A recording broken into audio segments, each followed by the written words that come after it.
Hi, and welcome back to the Export Impact Podcast, brought to you by Export Development Canada, EDC. I'm Bruce Croxon, and I'm the host of today's podcast. On this episode, we're speaking with a very unique entrepreneur in business whose innovative company is making a real impact on urban biodiversity while successfully expanding across international markets. Alex McLean is the CEO and founder of Alvéole, a company that started as a passion project in 2013 and has grown into an international leader in sustainable urban beekeeping. Alvéole partners with commercial buildings to promote biodiversity and educate communities about the role of bees in our ecosystem. Alvéole is a certified B Corp company working to balance purpose and profit while driving real change in sustainability.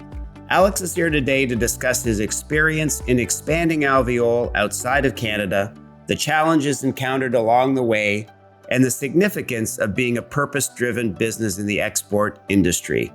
Full disclosure, I am the founder of Round 13 Capital, and we are an investor in Alvéole.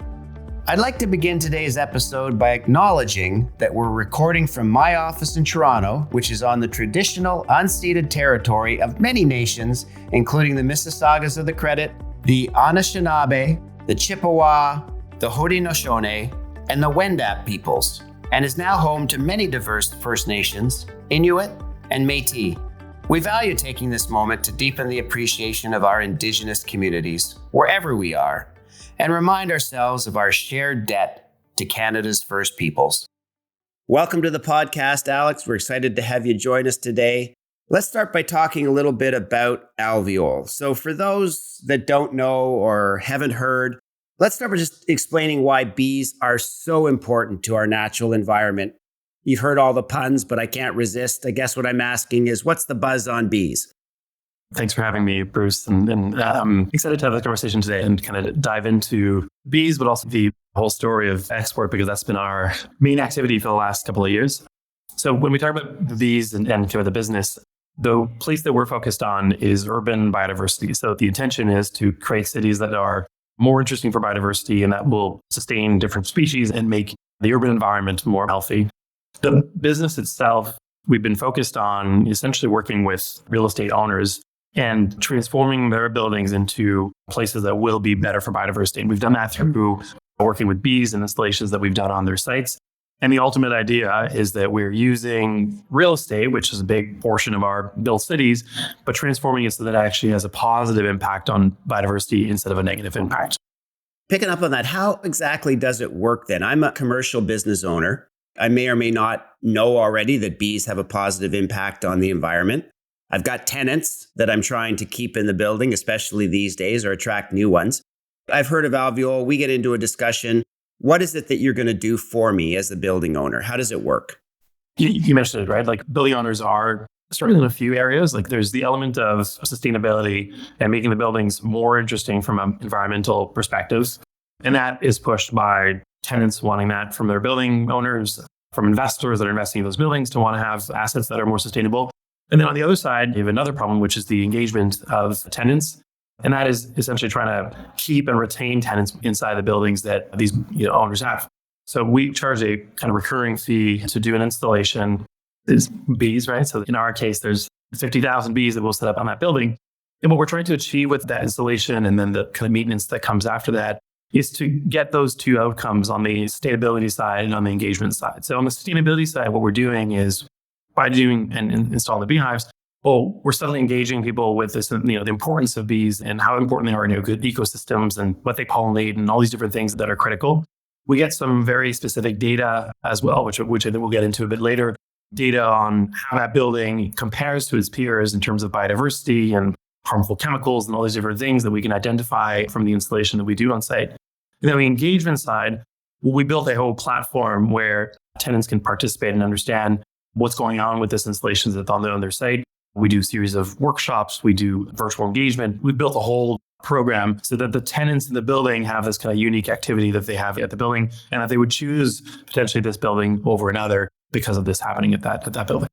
Amazing. Great description. And I've got it on a couple of buildings that I'm in and around, and I can tell you it works exactly that way. Everyone gets really excited when it comes time to harvest the honey, and there's a real pride and involvement there. So bang on. Listen, backing up a little bit, entrepreneurship. I mean, did you always know that you were going to try and do your own gig and go your own way, and maybe tie in thoughts about entrepreneurship with what got you started in bees in particular? I know the story goes back a long way, but I think the audience would love to hear it. I think I started my first very unofficial business probably when I was 10 or 11 in elementary school, and then I cut up a few more in high school and then a few more after that. Never anything that really worked out, but different things that were an indication that I think this was something that I wanted to do. And with the two business partners that I've had now, definitely who founded the business with me, we had two of these smaller businesses before that. We're actually musicians. One of our businesses was the traveling band, and then we had another thing around event organizations. And so I think it's been part of the journey. The reason I got into bees is actually a family reason. So by accident, when I was about 16 years old, stopped by my uncle's farm in the middle of Manitoba, and he was running a bee operation. And so we worked there on that summer. It wasn't planned, wasn't particularly fun to start with, to be honest. It's a hard work with the bees to get started. But I really fell in love with bees, with the relationship with ecosystems, even with the kind of agricultural world too. I grew up in the city, and this was kind of first exposure to more of the rural realities. And so fell in love with that and started going back there every year, and eventually said, let's bring this to cities. Let's actually have this not disconnected from the city, not something that happens in a rural area in the city, but actually bring nature into cities and have people connected with it, and then do the programs that we've talked to before, right? So it's been a long kind of journey to get to at the beginning of that. Was your uncle sort of ahead of his time on the environmental side as well, or was he really just in it for the honey and you took it from there in terms of connecting the dots? He was a biologist, so I think there was always this interest in, we're not just like production machines. We're doing some good here. Yeah, we're doing some good. Here's how it's all connected. And we'll get into the data piece, but like what's interesting about bees is that it's not like a chicken coop where you open it up and whatever's going on there is, you've had to feed them, you've had to do all these different things where they survive based on you bringing food to them. Bees will survive from the ecosystem around, so they can feed themselves and get their own water, get their own food, and do all that, meaning they're extremely dependent on the environment around them. And they become a good indication of how positive the environment is around them. So is there enough, food diversity? Is there toxic chemicals or all these things?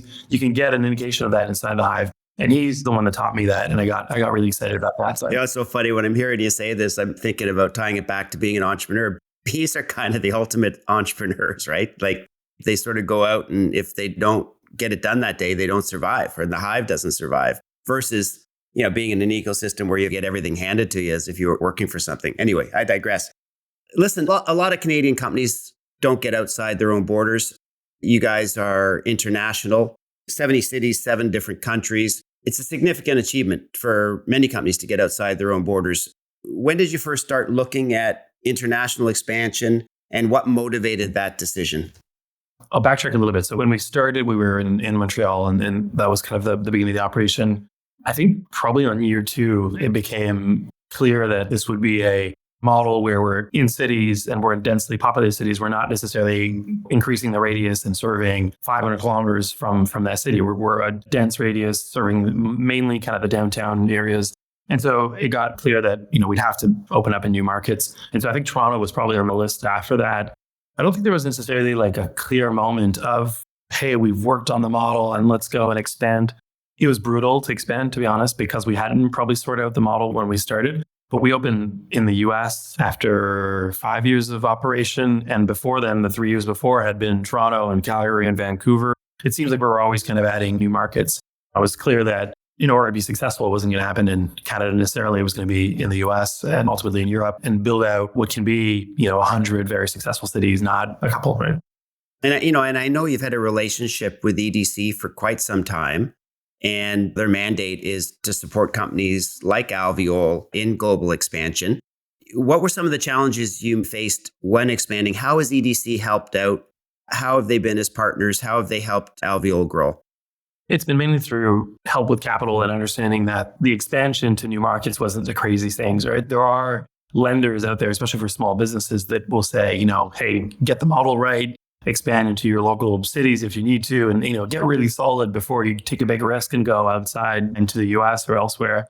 EDC never had that reflection. It was always, obviously it's export, like go out into the big markets, and that's how a big company will be built. And as much as some organizations said, don't do that until you're completely ready, EDC had this whole other line of, export is its whole other beast. You can spend 10 years getting organized in Ontario or in Quebec. Doesn't mean you're suddenly going to be ready when you open up in the US market. A lot of companies fail at that as they're going into into the US market. We decided we wanted to do very early, and EDC was very supportive of that and supportive in terms of capital that they lent us in order to do that. Yeah, and I sort of reflect on, we've been working together for a couple of years now, and I'm not sure that I've seen the political, geoeconomic situation quite as disruptive as it is right now. And I actually noticed that just shortly before we went to air here, that EDC is actually recognizing this and getting behind some of the companies that may be having challenges with the unpredictability of our neighbors in the South in particular. Do you see the relationship with EDC becoming even more important as we move forward, particularly over the next 4 years? Yeah, for sure. Because I think the team at EDC takes the pulse of how things are going on in different places, and so are quite advanced in terms of understanding where markets are going and the programs that follow that. So I'm sure the relationship will continue with EDC. They've been extremely supportive. When I speak more about the business ourselves, it's been very interesting to be actually active across the 70 cities that you're mentioning in 7 countries. And the export actually has helped us be stronger at home as well, because we get an understanding of how things are going on in certain European countries or how certain areas in the US are doing. And the export has helped us to just be stronger in terms of, okay, well, if we're looking down the future, we're looking 5, 6, 7 years down the road, getting the inputs from all these different areas, especially in our space, which is kind of rapidly evolving, the sustainability space, the biodiversity space, it gives us this better lens on how we need to evolve our products so that actually can fit in the future. And so export for us has always been like a very big part of how we see better into the future and how we can organize our products so that it will sustain whatever changes are going to happen. We have the added advantage that the bee issue is a global issue and the environment is a global issue, and it should not have to be presented all that differently in terms of the challenges we're facing. Let's talk a little bit about what we've alluded to a couple times in this conversation, that the bees aren't just producers of honey. They're sort of mini data gatherers, if you will. Out they go, and there's so much to be learned by what they find. And Alvéole has progressed in its ability to analyze what these little data keepers are bringing back. So let's talk about what you're finding out, and then really what your vision is and what we're actually doing now to take that data and incorporate it into a much bigger framework in terms of biodiversity and data feedback to the markets that you serve. Okay, well, I'll take a quick step back. So business has been around for about 10 years now. And for most of those years, I'll say like year 3 to 7, let's say, the issues around nature and biodiversity have been a little bit more on the awareness spectrum. So it's been a little bit more about, let's get people aware that, nature is important. Let's get people aware that biodiversity is actually declining, and that this is a really important theme when we think about the environment in general. It's carbon emissions, but obviously we have to support also our biodiversity. So most of our kind of growth has been what I was saying earlier, right? Like the awareness and the engagement and the education and doing these programs so that we can get people more aware about these issues. Well, the last couple of years, that's changed a lot. We actually realized that, as I was saying, even from the days with my uncle, because bees are collecting a lot of food, a lot of resources around the building, they're actually getting a lot of interesting data around what's around that building. And that data we used at the beginning just for our own operations to say, okay, well, we can actually have healthier colonies and we can optimize the way we're managing the bees in this way. And that data was interesting for that. But as the conversation has shifted in terms of nature and biodiversity to be a little less just about awareness, but now more about action, okay, what do we do to actually make our cities increase biodiversity by 5%, 10%? There's all these laws now that are coming out. One that is critical is one in the UK called biodiversity net gain. Any new development needs a net gain of 10% of biodiversity from the baseline of before that building was built. That has shifted a lot in the last 2 years. It's been a lot more about data, a lot more about action. And we've shifted and said, well, all this data that we've been collecting and that we've been using to get information on how we can optimize the health of the bees, actually, we can now use that to go back to building owners and cities and whatever and say, here are the actions that you need to take in order to boost biodiversity. Some examples are pesticides. So we get a really accurate picture of the pesticides that are in a very short radius around the bees when we do a sample. 10 kilometers, I think, if I remember right. Is that 10 kilometers is where the bees will go and forage. But we actually, from the abundance that we pick up in the samples, we can say at a much shorter radius of that, saying if we picked up some different pesticides, we can go back and say, well, here's chemical 1 and chemical 2 and chemical 3 that you should remove from this environment so that we can actually have better biodiversity. Okay, so you can get it right down to the environment footprint that the actual customer is sitting on. Exactly. So the recommendations become super rich. And there's also been a kind of global framework that came out in the last year and a half, the Task Force on Nature-Related Financial Disclosures, which is essentially saying they've quantified the impact on nature. And they said, if you can measure this, showing that you actually are taking these initiatives has financial benefit. And so now it's kind of the whole spectrum.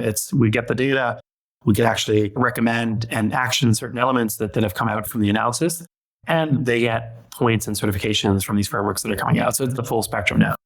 Yeah. So putting myself back in the building owner seat, I'm becoming a more sustainable business based on the data I'm collecting. It becomes more appealing to my tenants. My rents go up. I create value. And you can attract investors that are asking for this. If you're fundraising like you're used to doing and you're going back to investors, they have today more than just financial criteria, right? They have environmental criteria and they've included biodiversity in their environmental criteria. So they're saying, okay, if I'm going to invest in an asset owner in the US, I want to make sure they're going to give us the financial return, but I also want to make sure that they're improving the environment, including biodiversity, and we're able to give them the data to do that. So you're attracting better tenants, increasing the rents, increasing the value of the building, but we're also able to raise more capital so you can do that on faster cycles. Got it. So listen, one of the things that attracted Round 13 to Alvéole right from the beginning was the focus that you had on the core values of the company.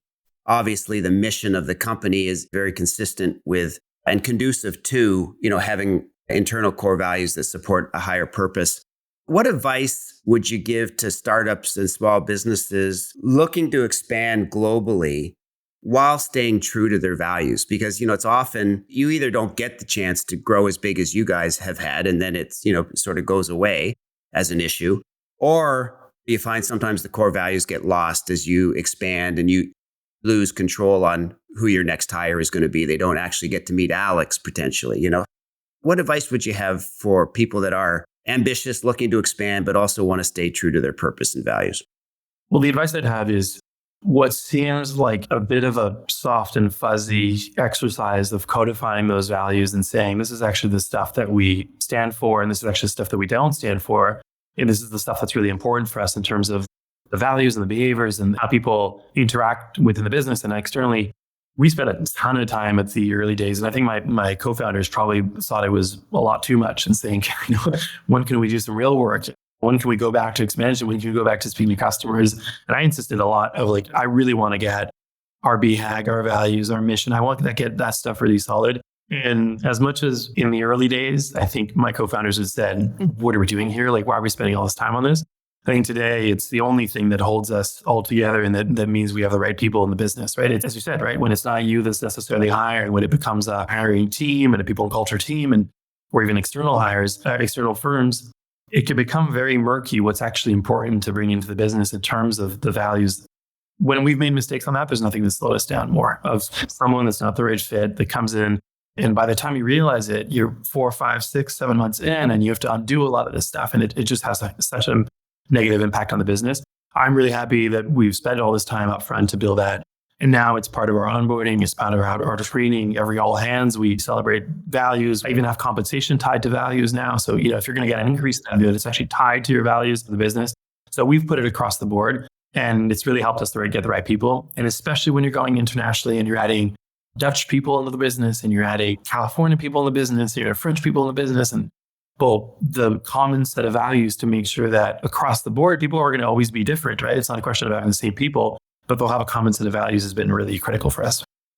Yeah. And, in conclusion on that piece, I just want to, I've seen a lot of businesses in my career, both as an operator and an investor. And, it's rare that you come across one that's been able to achieve your size, but still hold the core values so dear. So it doesn't happen by accident. A lot of thought went into that, and it's very heartening to hear how you've built it into your operating system. So congratulations again on the journey. And thanks very much, Alex, for sharing your insights today. It's been fascinating to learn about Alvéole's journey. I think the audience will really enjoy hearing about this very unique business and how you're making an impact worldwide in urban biodiversity. And we wish you all the best moving forward. Thank you, Bruce. It was nice to be on. Thanks for joining us today on the Export Impact Podcast. If you enjoyed today's episode, we'd love for you to subscribe, rate, and leave us a review on your favorite streaming platform. Until next time,